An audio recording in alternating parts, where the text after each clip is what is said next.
buenas noches, bienvenidos a Será Justicia. Bueno, ustedes saben que como producto de la Feria del Libro se ha hablado de muchos libros que están siendo récord de ventas, récord en la opinión pública. Este libro nace un poco antes de la Feria del Libro y ya de por sí va con muchas ediciones. Estamos hablando del libro de La Cámpora, lo tengo acá, el libro de Laura Di Marco, que es colega nuestra, además integrante de FOPEA, y a buena hora que es un libro que está dando mucho que hablar, porque Laura es una excelente profesional y la tenemos esta noche aquí con nosotros. Ni bien sale el libro, yo me contacto con Laura, porque me interesó siempre, desde el lugar, digamos, que nos convoca este programa, se llama Será Justicia, la idea de justicia, de esta nueva agrupación, de esta nueva manera de ver política, que lo han dicho mucho después de la Coordinadora Radical, creo que no tenemos ejemplos similares a lo que genera hoy la Cámpora, este grupo de adultos jóvenes, la mayoría de ellos, no todos universitarios, con otra idea de la política, con otra idea respecto a la corrupción y por supuesto otra idea de la economía, como lo pudimos ver hace poco en el despliegue que hizo en el Congreso de la Nación el viceministro de Economía, Axel Kicillof. El ADN de una nueva fuerza política que tiene que ver con otra mirada, otra manera de ver la política, otra manera también de ascender en la política, si no muchos de ellos hoy en día no estarían en cargos públicos, y también otra manera seguramente de entender la justicia, de ejercerla. Es inevitable la comparación que hacemos con la década del 70, con la militancia de la década del 70, y por eso también hemos invitado a Marcos Novaro, director del Centro de Investigaciones Políticas, CIPOL, además sociólogo, doctor en filosofía, investigador CONICET, que escribió, entre otros libros, Liderazgos, Representación y Opinión Pública. Algo está cambiando, no solamente en la clase política, sino en la manera de ejercer política, en la manera de mirar y pedir y reclamar o luchar por la justicia. Lo vamos a ver luego de la pausa aquí con Laura Di Marco y Marcos Novaro. No se vayan.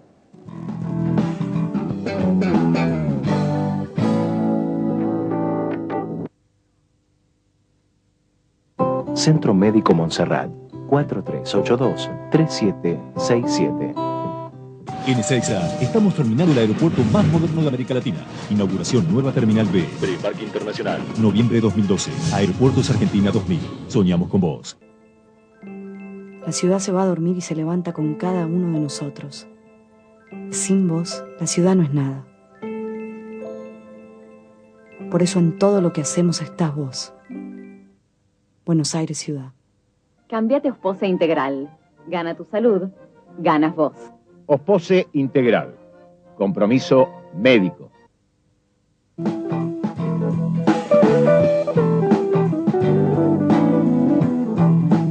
Bien, y aquí estamos con nuestros invitados. Marcos Novaro, director del Centro de Investigaciones Políticas, politólogo del Instituto Gino Germani, además de ser licenciado en Sociología, tener la maestría en Filosofía e investigador del CONICET. ¿Y qué más?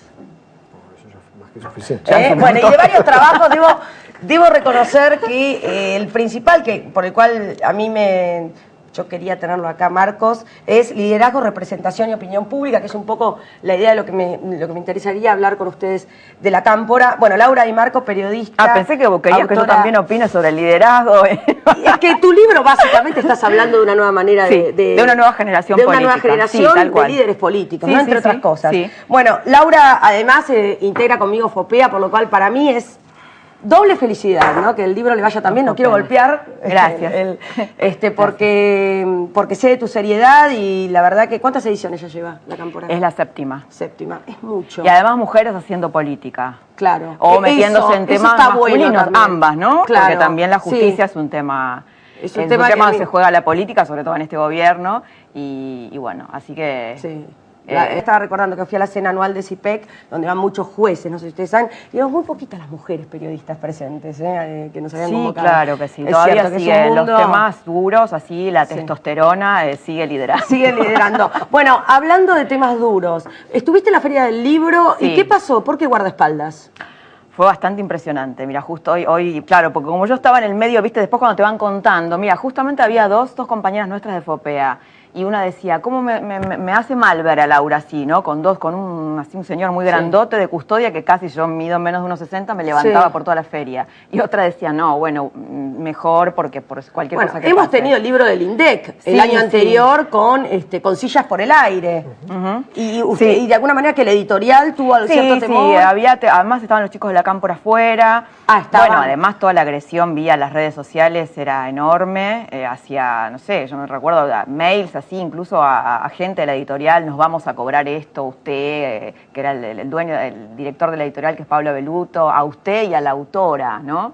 Y vos no sabés... Nos vamos a cobrar esto. Nos vamos a cobrar esto, esta afrenta o esta afrenta, este daño. Este daño, claro. Les quería preguntar a ambos, ¿no? Bueno, hace poquito lo veíamos al viceministro de Economía, Axel Kicillof, en un despliegue, en una oratoria importante respecto a la intervención de YPF en el Congreso de la Nación. ¿Cambió en algo la idea que tenían ustedes de la cámpora? Porque allí pudimos ver algo más de lo poco que se puede ver, porque vos mismo lo sabés cuánto costó. Bueno, ahí lo estamos viendo en cámara Axel Kicillof, recién lo veíamos al Cuervo Larroque, también a Máximo Kirchner. Marcos. Bueno, me da la impresión de que, digamos, Kicillof tiene una doctrina económica y pretende que la cámpora sea el portador de esa doctrina y, más en general, el gobierno a través de la cámpora adopte esa doctrina. Y tal vez lo logre, digamos, ¿no? Porque una de las cosas que creo que Laura dice muy bien en su libro es que esto es más bien un aparato burocrático que aspira a conquistar el poder y no tiene demasiada doctrina detrás, digamos, ¿no? No tiene demasiado programa. Sí.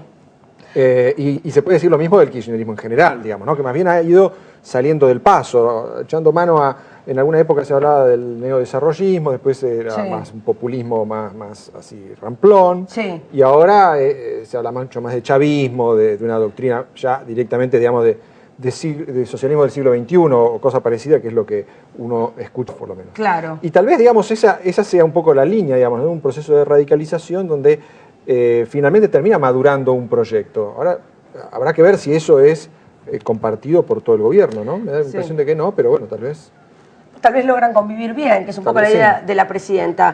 Señalás vos que Kicillof, y lo señalás también en un reportaje, en un comentario en la revista Noticias, que Kicillof entra a la cámpora luego de la muerte de Néstor. Esto yo no lo ignoraba. Vos sabés que, bueno, él tenía una interna muy fuerte con Iván Hein, el otro economista estrella de la cámpora, con quien yo hablé mucho.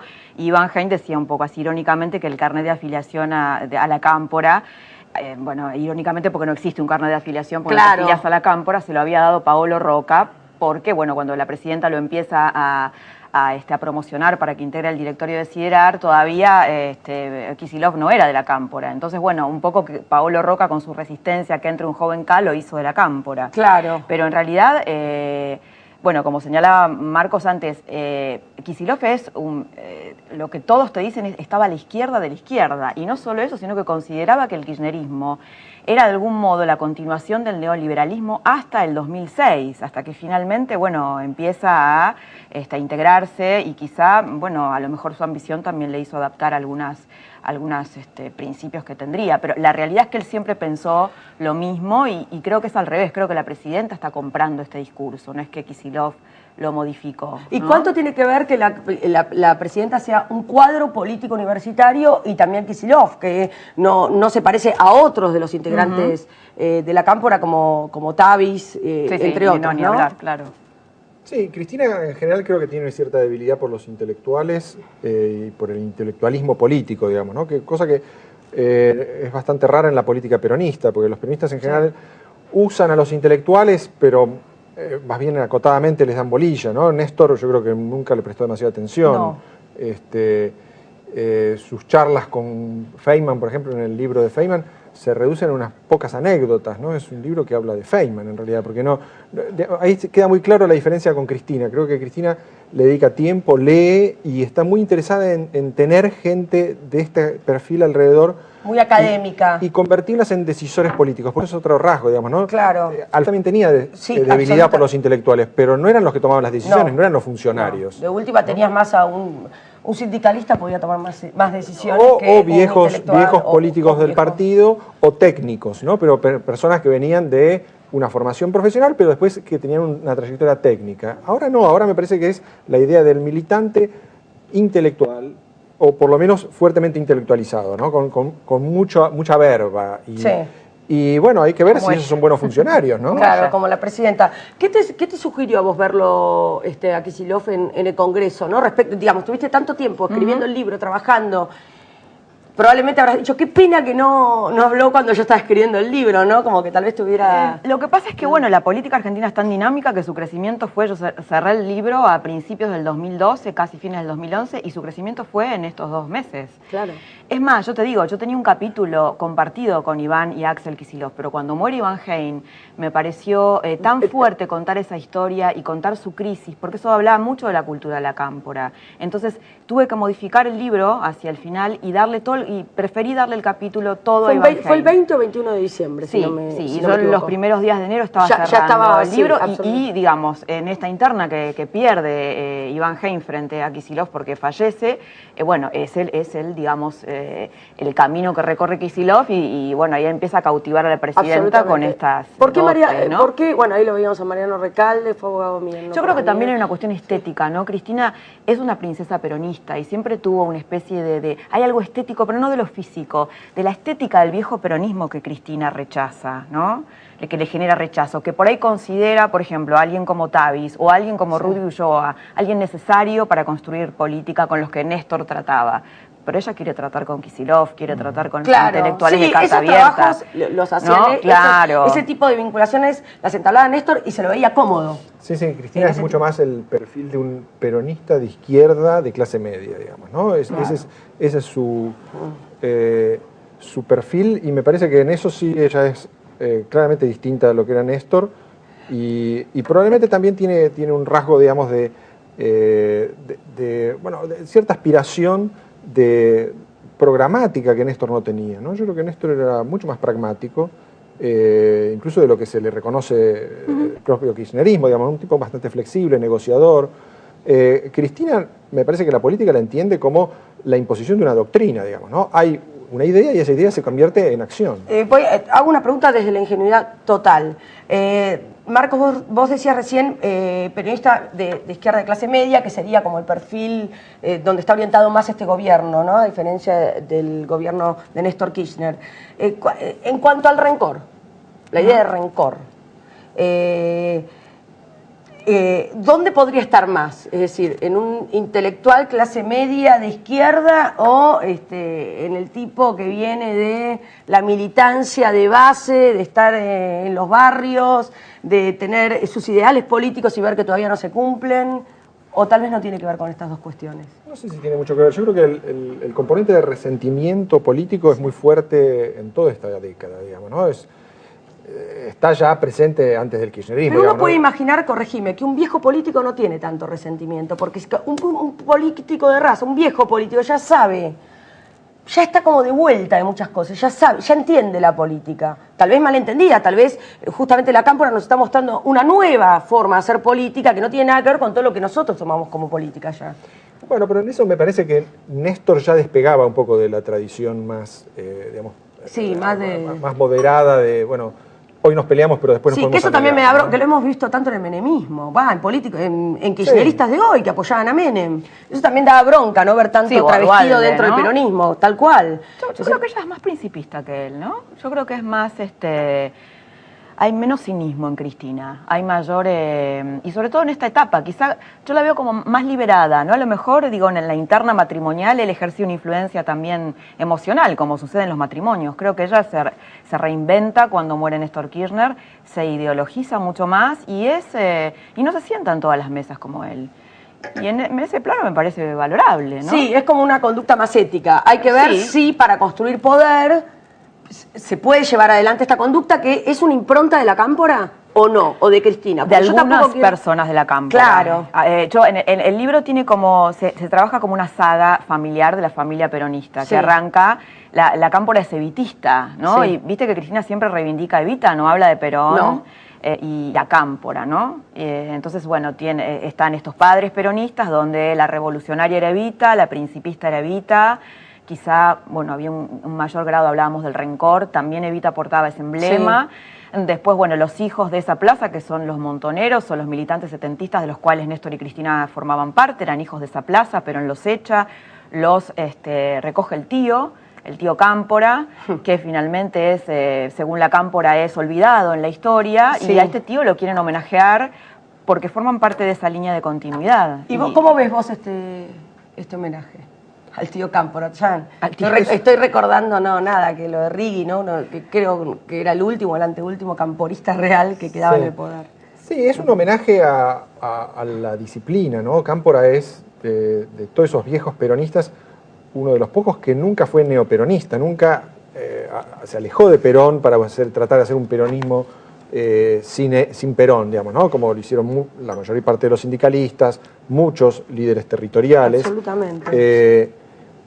Cámpora era como la disciplina y el sometimiento, hasta el extremo de dejarse humillar por Perón, dejarse usar y desechar, digamos, ¿no? Porque Perón lo usó y lo desechó. Sí. Me parece que, no digo que eso sea consciente en el homenaje que se hace con esta agrupación a esa disciplina, me parece que ahí sí esa idea de que el proyecto camporista fue un proyecto que no tenía las condiciones adecuadas en ese momento, porque las tiene hoy, digamos, ¿no? Y entonces ese regreso a Cámpora tiene un componente mucho más de reivindicación de lo que estaba alrededor de Cámpora que de la figura del propio tío. Absolutamente. Bueno, y quedándonos en esa época, en la década del 70, los militantes, los montoneros, SERP, etcétera, o la militancia de la juventud en esa época, la idea de justicia de la militancia del 70 y de la Cámpora hoy, ¿cuál sería las similitudes y las diferencias absolutas? Bueno, la Cámpora tiene una agrupación que es la JUS, ¿no? Abogados por la Justicia Social. Sí.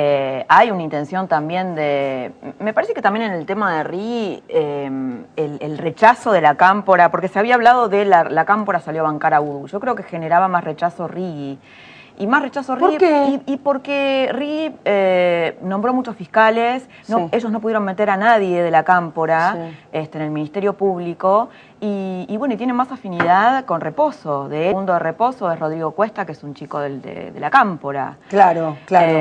Entonces, bueno, el secretario de Justicia, Julián Álvarez, es como para la justicia, para las familias judiciales, como un advenedizo, ¿no? Claro. Y bueno, ellos lo que quieren, hay una frase bastante fuerte de Eduardo de Pedro, que también forma parte de la línea judicial de la Cámpora, que es como el hijo predilecto de Cristina, que dice, tenemos que meter 500 cuadros en el aparato del Estado, y eso involucra a la justicia también, claro, ¿no? Pero yo no estoy hablando técnicamente, bueno, este programa se llama Será Justicia, pareciera que yo estoy hablando solamente de los fueros. Pero, por ejemplo, digamos, un acto de justicia absoluto es para el gobierno y para la Cámpora es la intervención de YPF, es decir, está en la economía, es todo el tiempo reivindicar derechos, está permanentemente reivindicando derechos, más allá de lo que sea estrictamente judicial. Básicamente hay una ideología y un aparato ideológico en función de hacer justicia, que tiene que ver con que las cosas funcionen bien, con hacer política, hacer justicia. Hay un punto en donde no. Sí, yo creo que para ellos hacer política, si entra en colisión con la norma, entonces la política tiene que imponerse a la norma. En la etapa previa, digamos, del kirchnerismo, la política tenía que imponerse a la economía, ¿no? La economía no tenía autonomía de la política, tenía que ser subordinada. Sí. Y ahora yo creo que lo que, digamos, ya agotada la subordinación de la economía, donde todo es política, vamos por la justicia, por decir así. La justicia no puede tener autonomía, no hay norma fuera de los intereses. Bien. En la lucha por el poder, los poderosos usan el derecho como excusa y hay que sacárselos. Esa es la idea, me parece que está detrás de esto, que es un avance, por decir así, incompatible con los buenos modos de Righi, que digamos, no es que Righi considerara que el derecho y la política estaban separados, pero por lo menos establecía había como cierta formalidad. Bueno, esto es lo que de alguna manera la militancia del 70 tampoco veíamos, porque no había una idea de justicia, había una idea de justicia por mano propia.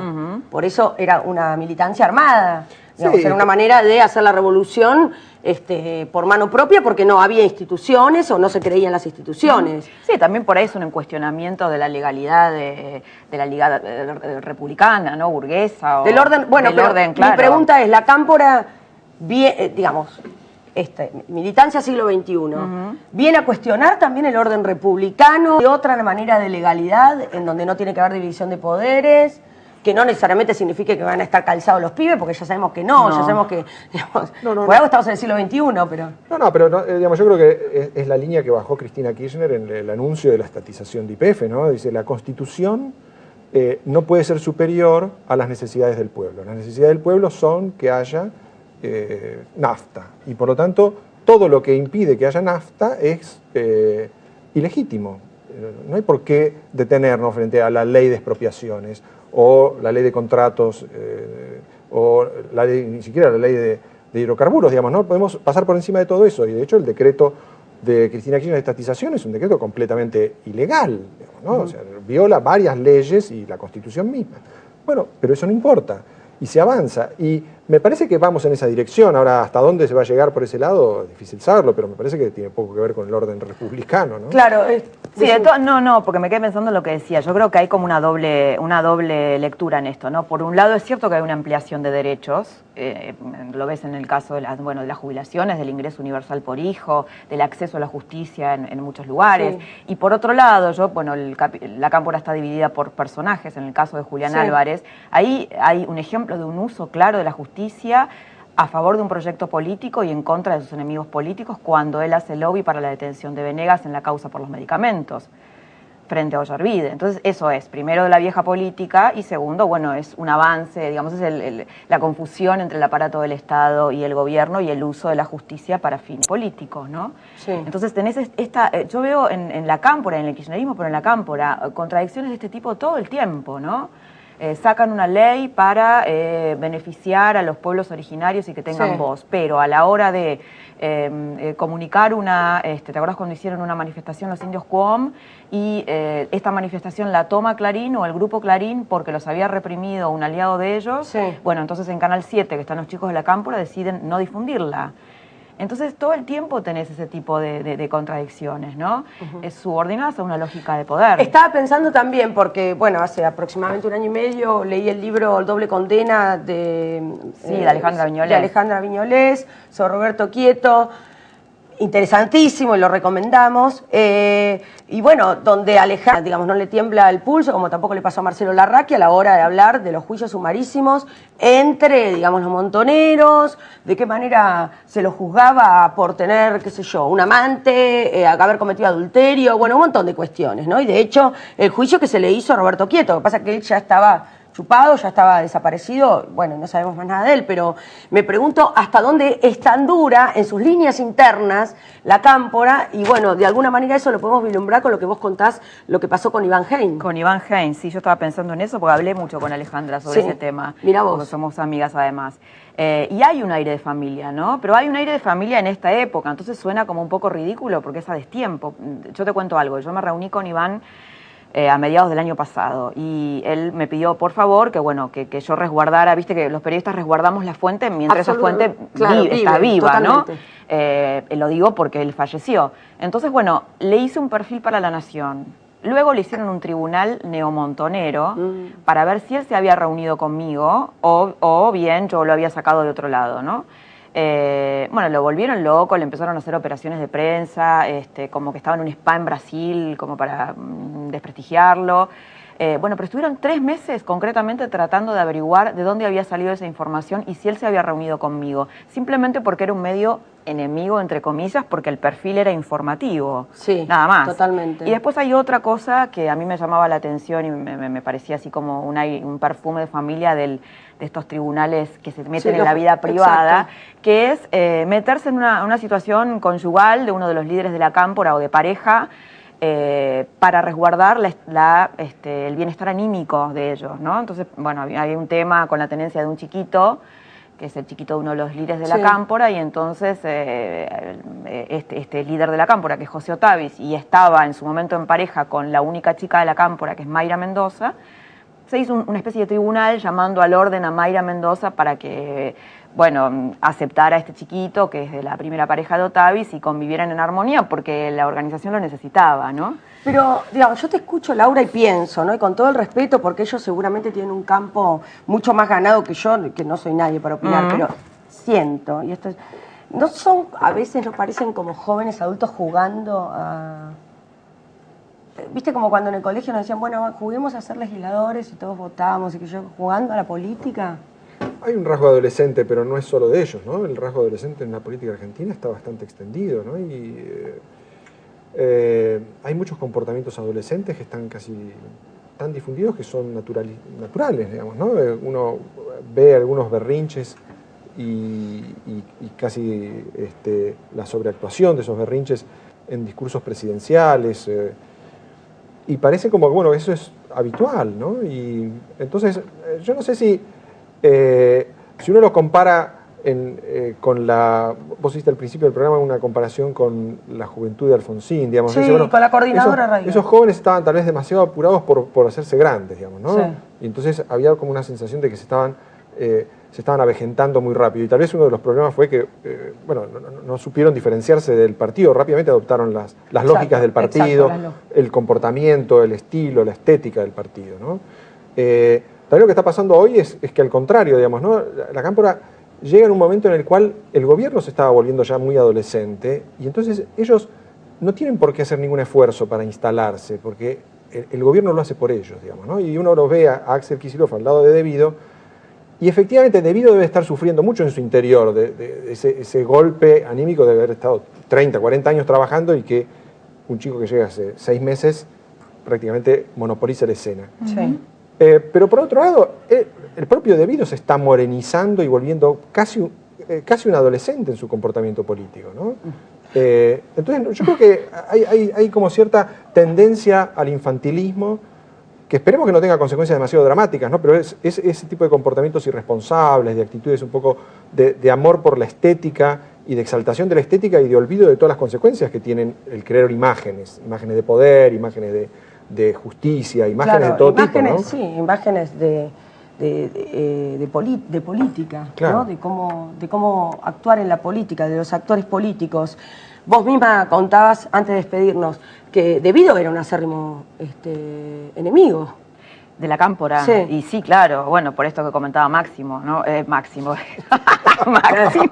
Bueno, lo tengo que mencionar a Máximo en algún momento. Marcos, es que estoy mi metizo, se me metieron en mi familia. Bueno, Marcos, Máximo. Sí, claro, bueno, porque les viene a quitar el lugar de algún modo, ¿no? Los chicos de la Cámpora, obviamente, si viene uno que es más pero no lindo, son tan más chicos, ya joven, son señores de 40, lo hemos tenido a Martín Lustó más chico, verdad, ¿no? verdad, Pero es una manera de ejercer política aunque tenga 40 parece tener 22, ¿no? Parece salido recién de una asamblea universitaria. Sí, además cuidan esa estética, ¿no? Ese look de nunca usar un traje y esto. Una cosa solo, que con lo del blooper de Máximo me olvidé. No, a mí me llamaba mucho la atención o me impresionaba que estos muchachos, jóvenes, adultos, muchas veces cuando yo entraba con ellos a bares, medio paquetes, te decían, pensar que yo venía acá a tirar piedras, ¿no? Esto de ser unos indignados del 2001 a criticar a los dueños de la Argentina, a darles la mano a los dueños de la Argentina. Gracias a ambos por haber estado esta noche aquí. Gracias a ustedes. Serajusticiadigital.com tiene los links necesarios para poder saber más sobre la Cámpora y su idea de justicia, entre otras cosas. Chau.